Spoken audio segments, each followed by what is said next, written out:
Hello，我係狄更斯啊！我而家身處喺巴黎啦，咁一個郊野公園嗰度嘅，咁佢叫做 Port Carey 嘅 Country Park 嘅。其實呢個 Country Park 咧就唔係話特別好大嘅啫，即係近海邊，咁就都幾悠閒嘅。咁睇下同大家去簡單嚟介紹下先咧。咁我啱啱身後咧，其實就一個兒童遊樂場仔嚟嘅啫。細細地咁有啲千秋啊，咁有啲擒繩梯啊嗰啲成嗰啲咁樣嘅。呢個就個地圖啦。咁最主要一個大嘅草地啦。咁再加埋另外有個火車橋啊，都有個 cafe，同埋咧有木道去岸邊嘅。咁或者我先去岸邊行下先啦。就係呢度啦，會向外就行出去海邊嗰邊。呢度一間應該鋪頭仔嚟嘅，就賣啲簡單食物啊，或者果汁啦。不過好似而家就冇開啦。咁因為郊野公園啦所以咧都整咗好多台凳嘅設施嘅，方便大家喺度咧就野下餐啊，食下嘢嘅。但其實呢度就唔准露營嘅。啲看板咧就寫咗呢度咧都應該都有好多啲昆蟲啊，或者鳥類咁樣嘅。咁暫時初步我見到都有嘅，不過就唔係話叫好多啦。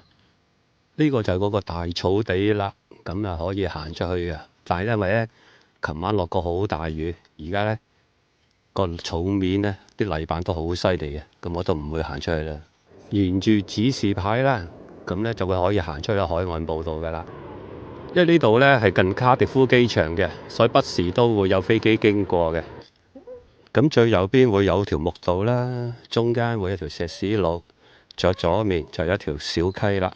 咁啊各色其色，大家自己點樣睇法就自己去睇啦。遠處就見到拱形嗰個呢，其實就係火車橋嚟嘅。咁暫時我就未見有火車經過嘅，因為佢唔係一條廢嘅火車橋嚟嘅啊。咁所以應該係會有火車經過嘅。行咗上嚟木道啦。咁大家睇下呢，其實呢啲呢應該都似一啲濕原嘅地方嚟嘅。咁條木道呢就會再向海邊咁樣行過去噶啦。濕原中間都有啲小水池啦，不過你就行唔到近過去嘅。過咗嚟石灘位置啦，咁呢都係一啲鵝春石嘅石灘嚟嘅，似係上次去 Last Point 嗰啲咁啦。不過呢度呢就會比較細啲嘅啲石。遠處望到啦，都係一啲沉積岩嘅崖壁嚟嘅。望到遠處嗰邊啦，咁應該就係嗰個，我記得就嗰個 Lap Garden 嗰邊嘅。咁如果我見翻啦，如果正常應該稍為水退啲呢，係可以沿住岸邊呢，係行到去嗰邊嘅。大大小小嘅鵝春石啦，咁都磨到幾圓下嘅，好似呢嚿咁都幾靚嘅。不過記住呢度，我記得有隻指示牌寫咗呢，就話唔該大家唔好攞走啲鵝春石嘅。回望翻過去濕原嗰邊啦。另外咧，呢度其實都係個 West Coast Park 個其中一段嚟嘅。咁我上次喺 Last Point 嗰邊咧，其實係可以繼續沿個海岸咧，就經過呢邊再行嘅。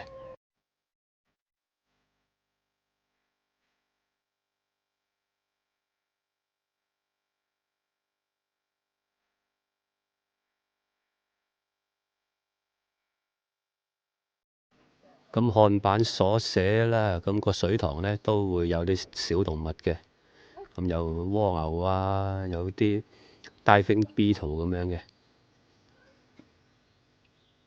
呢度都有啲單車嘅設施嘅，咁包括有泵咧，咁啊另外有一啲工具好似士巴拿啊、六角匙咁嘅，都幾窩心。咁個公園咧都有好多停車位嘅。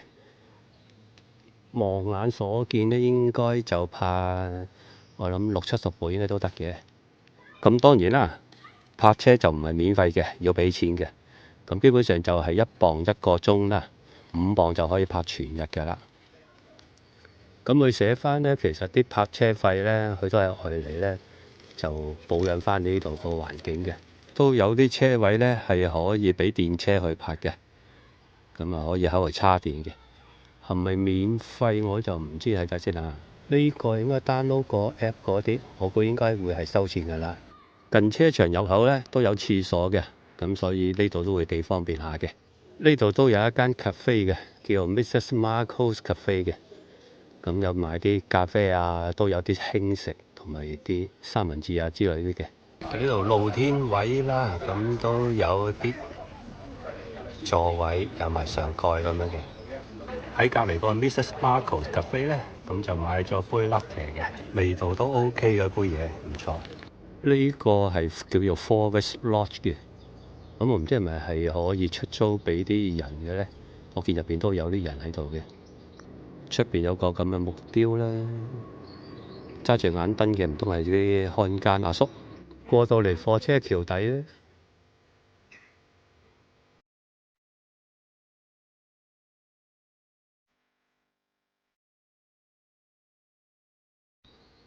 過咗嚟火車橋嘅另一邊，呢邊就冇咁開揚嘅，因為多啲樹枝遮住晒，同啱啱太陽就向咗光啦。呢個公園咧，咁就核心部位就唔係好大，但係如果成個 park 嚟講咧，嗰個界線就會好大下嘅。咁其實簡簡單單咧，就喺呢部分玩咧都可以玩翻2-3個鐘咁樣嘅。其實呢個公園咧都幾適合咧，都係親子遊嘅。咁一家大細啦，過嚟呢度遊閒半日，野下餐啊，行下咁都幾開心嘅。另外，就算譬如話你帶狗啊咁嚟講嚟玩下呢度都好嘅。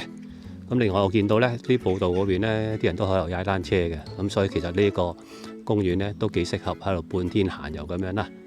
好啦，咁我今日個分享咧就到呢度為止啦。咁就下次再有其他片咧，再同大家介紹啦。拜拜。